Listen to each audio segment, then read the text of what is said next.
Assalamualaikum warahmatullahi wabarakatuh. Nama saya Adam Ilman bin Muhammad Sahimi, nama matrik 057916. Saya daripada Diploma Pengajian Islam dengan Teknologi Maklumat. Baiklah, hari ini saya akan menceritakan tentang sejarah penurunan ayat 8 hingga 11 daripada surah Al-Mujadilah dan juga hukum-hukum yang berkaitan. Baiklah, pengenalan pendahuluan. Surah Al-Mujadilah ialah surah yang ke-58 dalam Al-Quran. Surah ini tergolong dalam surah Madaniyah dan terdiri daripada 22 ayat. Jumlah ayat pada surah Al-Mujadilah menurut pendapat para qari Kufah adalah 22 ayat, dan berdasarkan pendapat para qari Mekah dan Madinah terdiri daripada 21 ayat. Di antara dua pendapat ini, pendapat pertama yang lebih masyhur. Surah ini terdiri daripada 475 kata dan 2046 huruf. Surah Al-Mujadilah adalah surah ke-58 berdasarkan susunan mushaf dan surah ke-150 sesuai dengan urutan pewahyuan Al-Quran. Surah ini dinamakan surah Al-Mujadilah yang bererti wanita yang mengajukan gugutan, kerana pada awal surah ini disebutkan bantahan seorang perempuan yang menurut riwayat bernama Khawlah bin Salabah terhadap sikap suaminya yang telah menziharnya. Zihar ini bermakna tindakan seorang suami yang memandang isterinya mirip dengan ibunya. Zihar ini memiliki hukum fiqh yang tersendiri. Atas dasar inilah surah ini disebut juga sebagai zihar. Hal ini diadukan kepada Rasulullah SAW dan ia menuntut supaya beliau memberikan keputusan yang adil dalam persoalan itu. Selain itu, surah ini juga dinamai surah Al-Mujadilah yang bererti perbantahan. Selain itu, di dalam surah ini juga terdapat banyak perintah dan larangan Allah kepada manusia dan juga iktibar yang boleh diambil untuk diamalkan dan diterapkan dalam kehidupan seharian. Di antara contoh larangan dan iktibar yang terdapat di dalam surah Al-Mujadilah pada ayat ke-8 hingga 11 ialah larangan untuk berbisik-bisik, ada adab di dalam majlis ilmu, serta memberi penghormatan terhadap orang-orang yang baru datang ke suatu majlis ilmu. Berikut yang dinyatakan tadi juga merupakan sebahagian daripada tema surah Al-Mujadilah. Seterusnya, mafhum ayat. Lal mar'il muslim as-sam'a wa ta'ah fima ahabba wa kariha illa an yu'mar bi ma'siyatin fa in umira bi ma'siyatin fala sam'a wa la ta'ah. Artinya, wajib bagi seorang manusia untuk selalu mendengarkan dan taat kepada pemimpin kaum muslimin dalam hal-hal yang disukainya atau dibencinya, selama tidak diperintahkan berbuat maksiat kepada Allah. Maka jika ia diperintahkan untuk berbuat maksiat kepada Allah, jangan dia dengar dan jangan dia taat. Hadis riwayat Bukhari dan Muslim. Seterusnya, man salaka tariqan yaltamisu fihi ilman sahalallahu lahu bihi tariqan ilal jannah. Barang siapa yang menelusuri jalan untuk mencari ilmu padanya, Allah akan memudahkan baginya jalan menuju ke syurga. Hadis riwayat Muslim. Dan yang terakhir adalah wa an Ibnu Umar radhiyallahu anhuma qala Rasulullah sallallahu alaihi wasallam la yuqimar ar-rajula min majlisihi thumma yajlisu fihi walakin tafassahu wa tawassa'u. Muttafaqun alaih. Dari Ibnu Umar radhiyallahu anhuma, Rasulullah sallallahu alaihi wasallam bersabda, janganlah seseorang duduk mengusir orang lain dari tempat duduknya, kemudian ia duduk di tempat tersebut, namun ucapkanlah, berilah kelonggaran dan keluasan. Muttafaqun alaih. Hadis riwayat Bukhari dan Muslim. Seterusnya, latar belakang tajuk. Di dalam ayat 8 hingga 10 ini terdapat banyak perkara yang Allah Ta'ala rakamkan dan melarang manusia daripada melakukannya. Misalnya, di dalam surah Al-Mujadilah ayat 8 hingga 10, Allah Ta'ala melarang kaum Yahudi untuk mengadakan pembicaraan rahsia untuk berbuat dosa. Manakala dalam ayat yang ke-11 pula, Allah Ta'ala memberitahu tentang betapa pentingnya menuntut ilmu serta ada adab dalam majlis ilmu. Di samping siapakah yang perlu diberikan penghormatan dalam majlis ilmu, dan amatlah besar ganjarannya di sisi Allah Ta'ala bagi sesiapa yang menuntut ilmu. Di antara sebab-sebab pemilihan tajuk ini adalah, yang pertama, taat kepada perintah Allah dan Rasul merupakan satu kewajipan bagi setiap Muslim, di mana jika mengingkari boleh mendapat dosa dan jika ditaati akan mendapat ganjaran, yakni pahala. Jika seseorang itu ingkar, maka dia telah mendatangkan kemurkaan kepada Allah dan Rasulnya. Selain itu, menuntut ilmu juga merupakan satu kewajipan bagi setiap Muslim. Menuntut ilmu juga penting kepada masyarakat agar mereka tidak jahil dan terus leka di dalam kejahilan. Dengan ini juga pembangunan negara akan terbantu dan seterusnya akan mundur. Ilmu juga menjadi kayu ukur sesama insan.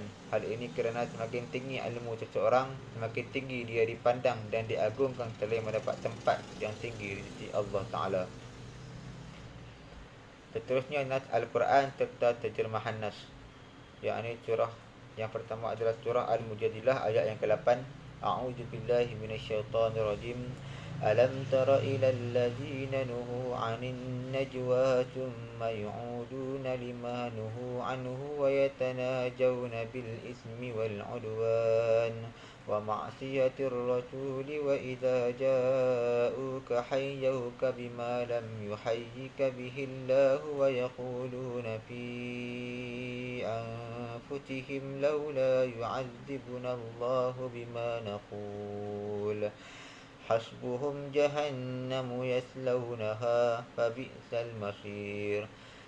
Mafhumnya adalah, apakah tidak kamu perhatikan orang-orang yang telah dilarang mengadakan pembicaraan rahsia, kemudian mereka kembali mengerjakan larangan itu, dan mereka mengadakan pembicaraan rahsia untuk berbuat dosa, permusuhan dan derhaka kepada Rasul.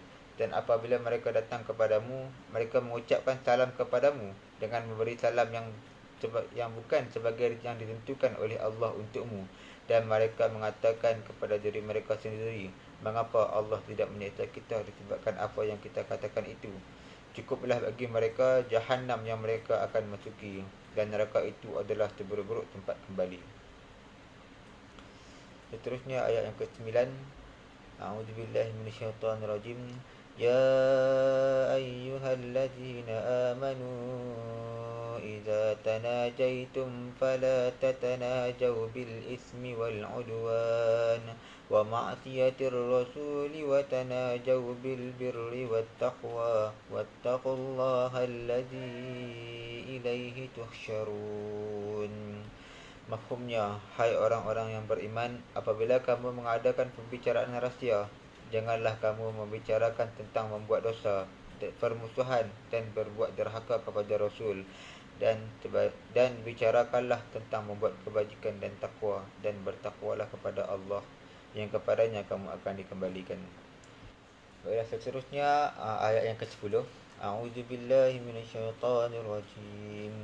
Innaman najwa minasyaitani liyahduna allazina amanu wa laysa bidarrihim syai'an illa biiznillah wa 'ala Allahi falyatawakkalul mu'minun. Mafhumnya, sesungguhnya pembicaraan rahsia itu adalah dari syaitan, supaya orang-orang yang beriman itu berduka cita, sedang pembicaraan itu tiadalah memberi mudarat sedikit pun kepada mereka, kecuali dengan izin Allah, dan kepada Allah lah hendaknya orang-orang yang beriman bertawakal. Baiklah, yang terakhir ayat yang ke-11. أعوذ بالله من الشيطان الرجيم يا أيها الذين آمنوا إذا قيل لكم تفسحوا في المجالس فافسحوا يفسح الله لكم وإذا قيل انشزوا فانشزوا يرفع الله الذين آمنوا منكم والذين أوتوا العلم درجات والله بما تعملون خبير. Mafhumnya, hai orang-orang beriman, apabila dikatakan kepadamu berlapang-lapanglah dalam majlis, maka lapangkanlah, niscaya Allah akan memberi kelapangan untukmu. Dan apabila dikatakan berdirilah kamu, maka berdirilah, niscaya Allah akan meninggikan orang-orang yang beriman di antaramu dan orang-orang yang diberi ilmu pengetahuan beberapa darjat, dan Allah Maha mengetahui apa yang kamu kerjakan. Baiklah, seterusnya sebab-sebab penurunan ayat surah Al-Mujadilah ayat yang ke-8 hingga ayat yang ke-11. Baiklah, mari kita tengok asbabun nuzul surah Al-Mujadilah ayat yang ke-8.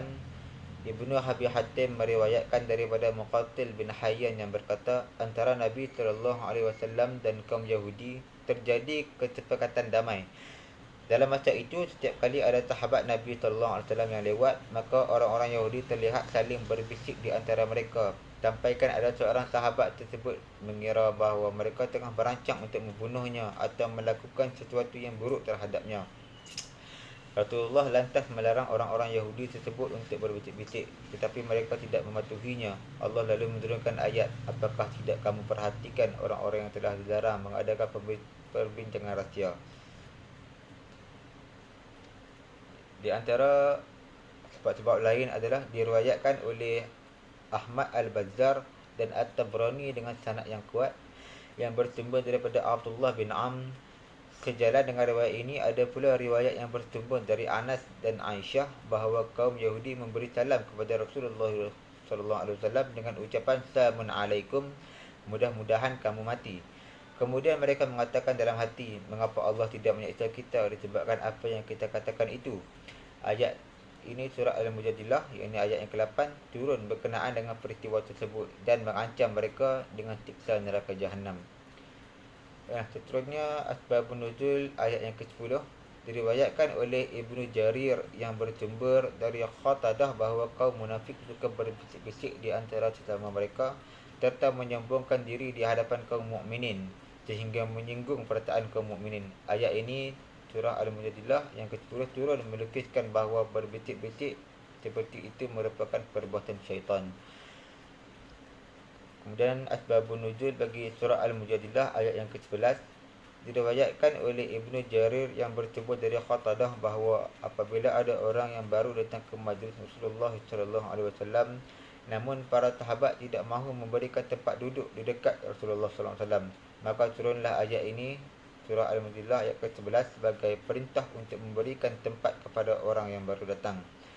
Di antara sebab lain pula diriwayatkan oleh Ibnu Abi Hatim yang bersumber dari Muqatil bahawa ayat ini turun pada hari Jumaat di saat pahlawan-pahlawan Badar datang ke tempat pertemuan yang penuh sesak. Orang-orang pada itu tidak mahu memberi tempat kepada yang baru datang, sehingga kan mereka terpaksa berdiri. Rasulullah SAW menyuruh berdiri orang-orang itu, iaitu orang yang lebih dahulu duduk. Sedang tetamu-tetamu itu, para pahlawan Badar disuruh duduk di tempat mereka. Orang-orang yang disuruh pindah tempat itu merasa tersinggung perasaannya. Ayat ini surah Al-Mujadilah turun sebagai perintah Allah kepada kaum mukminin untuk mentaati perintah Rasulullah dan memberikan ketepatan duduk kepada sesama mukminin. Seterusnya penutup. Akhir sekali kita dapat lihat bahawa pembicaraan rahsia boleh mengundang fitnah dan dapat menyinggung perasaan sesama manusia. Dengan sebab itu Allah melarang kaum muslimin untuk mengadakan perbincangan rahsia melainkan tentang hal kebajikan dan takwa. Di samping itu, ganjaran menuntut ilmu amatlah besar di sisi Allah Ta'ala. Hal ini kerana orang yang menuntut ilmu akan dimuliakan dan diangkat darjatnya oleh Allah, sesuai dengan firman Allah dalam surah Al-Mujadilah pada ayat yang ke-11. Selain itu, ganjaran bagi orang yang menuntut ilmu ini adalah pahalanya sama seperti jihad fisabilillah. Jadi dengan ini amatlah penting kepada kita umat Islam untuk taat akan perintah Allah dan Rasul serta mengajarkan apa yang disuruh dan meninggalkan apa yang ditegah ataupun dilarang oleh Allah Subhanahu Wa Taala. Sekian, terima kasih.